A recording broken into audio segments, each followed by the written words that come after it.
මචං මේ උඹලා දන්නවද අර මිහිපිට පරිසම් දෙනවා කියන්නේ? ඒ කියන්නේ ඉන්න ආත්මෙම කරපු පව් වලට පරිසම් දෙනවා කියන කතාවක් අහලා තියෙනවද බලලා? නැත්තම් මෙන්න මේ වීඩියෝ ෂූට් එකක් බලපන්.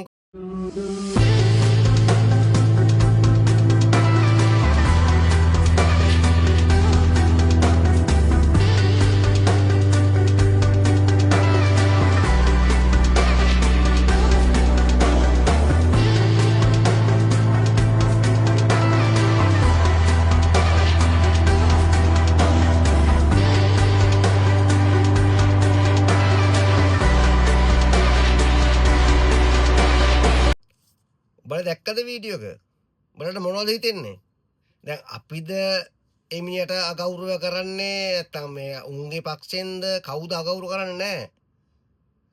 දවසක හිතපන් ඔය මහින්ද රාජපක්ෂ මැරුණොතින් පර්සි මහේන්ද්‍ර රාජපක්ෂලා නෑ හරියට නම් රාජපක්ෂලා නෑ පර්සි මහේන්ද්‍ර විතරයි තියෙන්නේ. දවසක නැති වුණොතින් මරන්නේ පුතාම තමයි. පුතා කියන්නේ කවුද? නාමල් නෙමෙයි. අනිත් එක ලක්ෂ්මන් තමයි මරන්නේ. ලක්ෂ්මන් නාමල් මරන්නේ. රාජපක්ෂ ඌටත් නෑ නෙති. හරිද? දන්නන කෙරලා වලින් පැනලාපු එක කියලා එක කියන්න දෙවුන් නෑනේ. යකෝ දැන් හිටපු ජනාධිපති කෙනෙක් නෙමේ. ඇයි බං මෙහෙම එක්කන් ඇවිල්ලා වද දෙන්නේ මිනිහට? දැන් බල ජනාධිපති වෙන්න හදන්නේ මේ ලක්ෂ්මන් කවුද මේ අරුගෙන්ද? ලක්ෂ්මන් නාමල්ගේ තාත්තා පර්සි මහේන්ද්‍රන්ගේද? පර්සි මහේන්ද්‍රන් කරපුවා 2022 ඉඳන් මිනිස්සු හොඳ ආකාරම දන්නවා. LTT එකට සල්ලි දීපුවා, LTT එකේ මිනිස්සු මරවපුවා, ලසන්ත ඝාතනය, කවුද මේ චාදුදීන් ඝාතනය, පාස්කු ප්‍රහාරය, ඔය සෙට් එක මිනිස්සු දන්න මිනිස්සු මැරලා ඉපදිලා නෑ මචං. පොඩ්ඩක් හිතපල්ලා. බලන්න තව හිතන්න දැන් මං කියන්නම් මෙතන. හරිද? උඹ හිතනවද ගෝඨාභයට පාස්කු ප්‍රහාරය කරන්න කිසිම දැනුවත්කමක් නැහැ. ගෝඨාභය කියන්නේ පට්ට ගොබ්බෙක්. ඌම කියන්නේ එක අපි නෙමෙයි කියන්නේ ඌම කියන්නේ පවුලේ හිටපු ලොකු මෝඩයා කියලා ඌම කියන්නේ. හැබැයි ඔතන මොලකාරයා හිටියේ පර්සි මහේන්ද්‍රන් විතරයි. ඔය පර්සි මහේන්ද්‍රන් තමයි කෝටාපේට දාන්නේ මේක ගහන්න ඕනේ මෙහෙම කරමු මැරෙන්න ඉන්න නම් බලෙන් කවුරු හරි මුස්ලිම් 4 දෙනෙක් මැරෙන්න ඉන්නවා නම් අපි උන්ගේ වැඩ ගමු. බෞද්ධයෝ නෙයි මරන්න ඕනේ ක්‍රිස්තියානු මරන්න ඕනේ කියලා වැඩ කරවලා දැන් සලේ දම්මලා කරවලා පස්සේ අනේ අපි දන්නේ නැහැ අපි කිසිම දෙයක් කරලා නැහැ කියලා වගේනේ මුන් කතා කරන නාම රාජපක්ෂලා කතා කරන්නේ. ඔන්න ඔතන බලන්න චූටි ප්‍රශ්නයක් ඇති වෙන්න පුළුවන්. ඇයි එහෙම කතා කරනවා? ඉතින් නාම රාජපක්ෂ කියන්නේ මේක මේ අනිවාර්යෙන් හොයන්න ඕනේ කියලා. හොයන්න ගියාම මුන් ඇවිල්ලා උද්ඝෝෂණය කරනවා. ඇයි සල්ලි අත්තරන් කොට ගත්තේ? ඇයි මෙයා අත්තරන් කොට ගත්තේ? ඇයි බං චූටි මොලයක් හරි බලට තියෙනවා නම් මේක හිතපන්. මූ ඇවිල්ලා ඉන්නේ මෙන්න මේ මතේට. ඒ කියන්නේ හොයන්න දෙන්න එපා. ඇයි ශානි අබේසේකර වයින් කරන්න කියන්නේ? ශානි අබේසේකර වයින් කරනකොට මේ විස්තරේ කවුරුවත් නොකියලත් ඇති සමහරක් විට හරිද?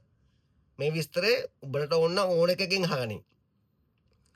දැන් ගෝඨාභය ජනාධිපති වෙන අද අපි කියමු අද ජනාධිපති වෙනවා කියලා. අද ජනාධිපති වෙලා ගෝඨාභය ශානි අබේසේකර අයින් කරලා ශානි අබේසේකර වෙන කාගේ හරි මේකට අයින් කරන එතන. කියන්නේ ඒ පාස්කු පාරේ අයින් කරනවා. මට මතක නැහැ හැරෙන්න මොකද්ද විස්තරය කියලා. කියන්නේ අර පාස්කු පාරේ අයින් කරලා කාගේ හරි ලේකම් කෙනෙක් හරි කරන කතාව මට මතක හැටියට තියෙන්නේ. අයින් කරන්න මචං අද ජනාධිපති වුණා නම් හෙට. එතකන් මහින්ද රාජපක්ෂවත් අගමැති වෙලාක් නැහැ. හාගනින් බොරු නම්. හරිද?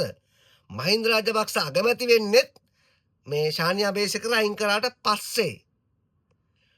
එතකොට බලට තේරෙනවද මෙතන තියෙන ඒ කියන්නේ කාගේද මොලේ මොකද්ද හේතුව එක. දැන් කියන්නේ දැන් මහින්ද රාජ තව විනාඩි 15ක් කියන්නේ අපි විනාඩි දවස් දෙකක් තුනක් ගියා නම් මේක එළියට එනවා. එළියට එන්නේ ඉතින් ශානි අබේසේකර අතන දාන්නේ කිසිම ප්‍රොසීඩියර් එකක් නැතුව. ඕක ශානි අබේසේකර මම කියන එක නෙමෙයි ශානි අබේසේකර මේ ප්‍රසිද්ධ මාධ්‍යයක් කියන කතාවක් හරිද? ඕක කියනවා මේ මං හිතන්නේ චමුදිදත් එක්ක කියනවා. අන්න ඒක තමයි උඹලට කියන්නේ. ඇයි ශානි අබේසේකර මේ අගමැති පත් කරන්න ඉස්සරින්ම ජනාධිපති අද නම් ඊට පස්සේ දවසේ ශානි අබේසේකර එතනින් අයින් කරන්නේ ඇයි? අගමැති පත් කළා ඇමති මණ්ඩලය පත් කළා එහෙමනේ මචං ඕක වෙන්න ඕනේ. හරි අපි කියපුවා අයින් කරන එක අවුලක් නැහැ මිනිහට ජනාධිපතිනේ පුළුවන් ඕන දෙයක් කරන්න පුළුවන් ලංකාවේ තියෙන. හැබැයි අයින් කරපු විදිය වැරදි මචං. ඇයි අයින් කරේ? අයින් කර හේතුව තමයි එයා දන්නවා මෙයා මෙතන හිටියොත් තව දවස් දෙක තුනක් බඩු එළියට. අන්න ඒක නිසා තමයි ශානි අබේසේකර අයින් කරලා උන් සාක්ෂි ටික නැති කරේ. හැබැයි දැන් ශානි අබේසේකර දැන් ගාන්ට වැඩේ කරගෙන යනවා ඕලුගොල්ලත් එක්ක සම්බන්ධ වෙලා ඕලුගොල්ල කියන්නේ සුපිරි ඩයල් එකක්. කියන්න දෙයක් නැහැනේ බලට.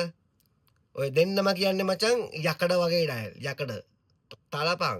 කිසි ප්‍රශ්න නැහැ තලපං තැලෙන්නේ නැහැ. අර අඟලට අඩිය අඟලට තලනවා කියන මිනිස්සු කියනවනේ ඒ එහෙම තැලෙන්නේ නැහැ. ඔය රාජපක්ෂලගේ කරුමක්කාරෝ දෙන්න තමයි ශානි අබේසේකරයි ඕලුගොල්ලයි. අනිත් එක්කන ලොකුම එක. කියන්නේ පට්ට තරහයි මරන්න පුළුවන් නම් මරනවා මරන්න බැරි කමට මේ ඉන්නේ කවුද? අනුර කුමාර දිසානායක. දැන්ට විධායක ජනාධිපති. මරන්න පුළුවන් නම් මරනවා කොහොම හරි කරලා දැන් කරන්න අමාරුයි. මොකද ඒ දවස්වල වගේ නෙමෙයි දැන්. දැන් දන්නවා මෙයා කවුද කියන්න කියලා. අනේකයි බලට මං තේරුම් කරන්න හදන්නේ. බල මහින්ද රාජපක්ෂගේ පවුලේ කාට හරි ඡන්ද දෙන්න ඉන්නවා නම් තමන්ගේ දරුවගේ මරණ සාතිකයට අස්සම් කරලා දීපන්. ඊට පස්සේ හරියයි.